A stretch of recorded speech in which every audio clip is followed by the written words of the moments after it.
Hello friends, आज आम अष्टम श्रेणी भूगोल बहीर प्रथम अध्याय संबल विषय पढ़ा। आम यही विषयटी आरंभ करने पूर्वर एक छोटिया कहानी अच्छी ताकू पढ़ा। माँ को घर सजाड़े झील माना और पुओ अंशु साहाय्य करुथांती।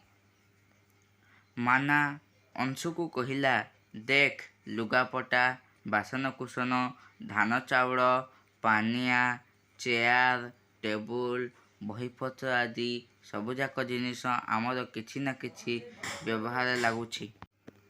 सेथिपाई एगुड़िक गुरुत्वपूर्ण। माँ कहिले एगुड़िक ही संबल।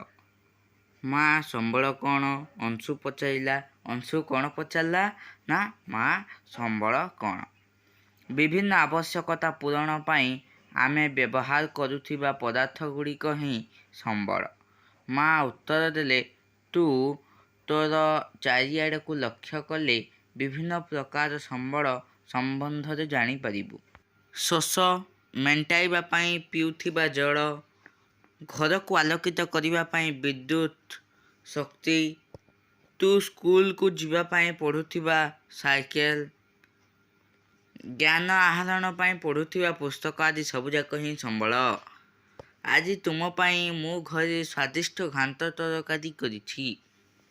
एथिरे पड़िथिबा सबुज पनीपरिबा मध्य संबल अटे।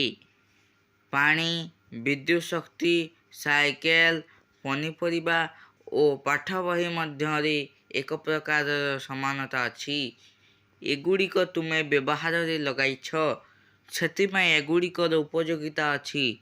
सुतराम उपयोगिता बा प्रयोजनीयता ही कौनसी द्रव्य बा पदार्थ को संबल रे परिणत करे।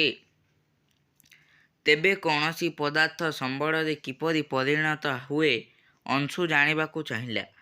माँ कहिले, पिलामाने जानिथाओ, कौनसी पदार्थ सेतेबेले संबल रे परिणत हुए जेतेबेले एहार किछि मूल्य थाए। पदार्थर व्यवहार बा उपयोगिता ही एहाको मूल्य देथाए। प्रत्येक संबलर किछि ना किछि मूल्य थाए बोली माँ कहिले। ताहले आमे आगो को पढ़िबा। एठारे गोटे देख, तुम पई काम दिया जाइछि। कौन दिया? तुम पई काम। घरे और स्कूल ले व्यवहार करुथिबा 5 गोटी लेखाएं संबलर तालिका प्रस्तुत कर।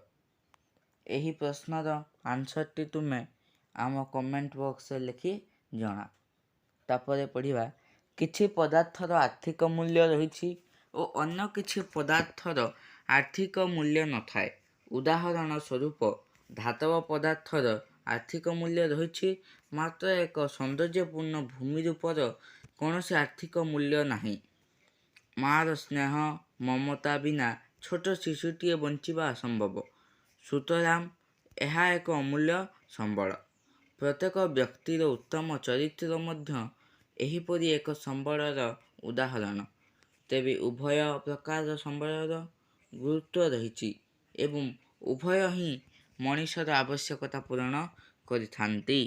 କେତେକ ସମ୍ବଳ ସମୟର ଅଗ୍ରଗତି ସହ ଆର୍ଥିକ ମୂଲ୍ୟଯୁକ୍ତ ହୋଇଥାନ୍ତି। ଉଦାହରଣ ସ୍ୱରୂପ, ଜେଜେମାଙ୍କ ଜଡ଼ିବୁଟି ଔଷଧର ଏବେ କୌଣସି ବଜାରରେ ମୂଲ୍ୟ ନାହିଁ। ତେବେ ଏଗୁଡ଼ିକ ଯଦି ପ୍ୟାଟେଣ୍ଟ ଯୁକ୍ତ ହୁଏ ଏବଂ କୌଣସି ମେଡ଼ିକାଲ ଫାର୍ମ ଦ୍ୱାରା ବିକ୍ରି କରାଯାଏ, ତାହାହେଲେ ଏଗୁଡ଼ିକ ଆର୍ଥିକ ମୂଲ୍ୟଯୁକ୍ତ ହେବେ। ପ୍ୟାଟେଣ୍ଟ କ'ଣ? ନା କୌଣସି ପରିକଳ୍ପନା ବା ଉଦ୍ଭାବନ ଉପରେ ପୂର୍ଣ୍ଣ ଅଧିକାର ଆଣିବାକୁ ପ୍ୟାଟେଣ୍ଟ କୁହାଯାଏ। ସମୟ ଓ ପ୍ରଯୁକ୍ତିବିଦ୍ୟା କୌଣସି ଦ୍ରବ୍ୟକୁ ସମ୍ବଳରେ ପରିଣତ କରିପାରେ। ଏହି ଦୁଇଟି ଯାକ ମଣିଷର ଆବଶ୍ୟକତା ସହ ସମ୍ପର୍କିତ। ଲୋକମାନେ ନିଜେ ହିଁ ସବୁଠାରୁ ଗୁରୁତ୍ୱପୂର୍ଣ୍ଣ ସମ୍ବଳ, କାରଣ ସେମାନଙ୍କର ପରିକଳ୍ପନା, ଜ୍ଞାନ, ଆବିଷ୍କାର ଓ ଉଦ୍ଭାବନ ହିଁ ନୂତନ ସମ୍ବଳ ସୃଷ୍ଟି କରି ସହାୟକ ହୋଇଥାଏ। ପ୍ରତ୍ୟେକ ଆବିଷ୍କାର ଓ ଉଦ୍ଭାବନ ଅନେକର କାରଣ ହୋଇଥାଏ।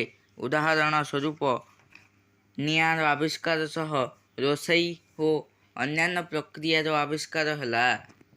ସେହିପରି ଚକର ଉଦ୍ଭାବନ ସମୟାନୁକ୍ରମେ ପରିବହନର ଅତ୍ୟାଧୁନିକ ମାଧ୍ୟମ ବିକାଶରେ ସହାୟକ ହେଲା। ପ୍ରଯୁକ୍ତି ବିଦ୍ୟା ହିଁ ଜଳ ବିଦ୍ୟୁତ୍ ଶକ୍ତି ଉତ୍ପାଦନ ମାଧ୍ୟମରେ ଜଳ ସ୍ରୋତର ଥିବା ଶକ୍ତିକୁ ଏକ ଗୁରୁତ୍ୱପୂର୍ଣ୍ଣ ସମ୍ବଳରେ ପରିଣତ କରିଛି। ପ୍ରଯୁକ୍ତି ବିଦ୍ୟା କହିଲେ କ'ଣ ବୁଝ? ସଦ୍ୟତମ ଜ୍ଞାନ କୌଶଳ ବ୍ୟବହାରରେ କାମ କରିବା ବା ଜିନିଷ ପ୍ରସ୍ତୁତି କରିବାକୁ ବୁଝାଏ। ତାହେଲେ ଆମେ ଜାଣିବା ଯେ ଆମେ ମଣିଷମାନେ ମଧ୍ୟ ଏକ ମୂଲ୍ୟବାନ ସମ୍ପଦ। ତାପରେ ଏଠାରେ ଗୋଟିଏ ତୁମ ପାଇଁ କାମ ଦିଆଯାଇଛି। ଏହା ଆପଣଙ୍କ ହୋମୱାର୍କ। ପ୍ରଶ୍ନଟି ହେଲା, ମାଙ୍କ ପ୍ରଦତ୍ତ ତାଲିକାରୁ କେଉଁ କେଉଁ ପଦାର୍ଥର ଏବେ ସୁଦ୍ଧା କୌଣସି ବଜାରରେ ମୂଲ୍ୟ ନାହିଁ ଚିହ୍ନଟ କର। ଏହି ତାଲିକାଟି ଆପଣମାନେ କରି ନିଜ ଶ୍ରେଣୀ ଶିକ୍ଷକଙ୍କୁ ଦେଖାଇ ପାରିବେ। ତାହେଲେ ଆଜି ଆମେ ଭୂଗୋଳ ବହିର ସମ୍ବଳ ବିଷୟରେ ଅନେକ ତଥ୍ୟ ଜାଣିପାରିଲେ। ଆମେ ପରବର୍ତ୍ତୀ ପାର୍ଟରେ ସମ୍ବଳର ପ୍ରକାରଭେଦ ବିଷୟରେ ଜାଣିବା। ଧନ୍ୟବାଦ।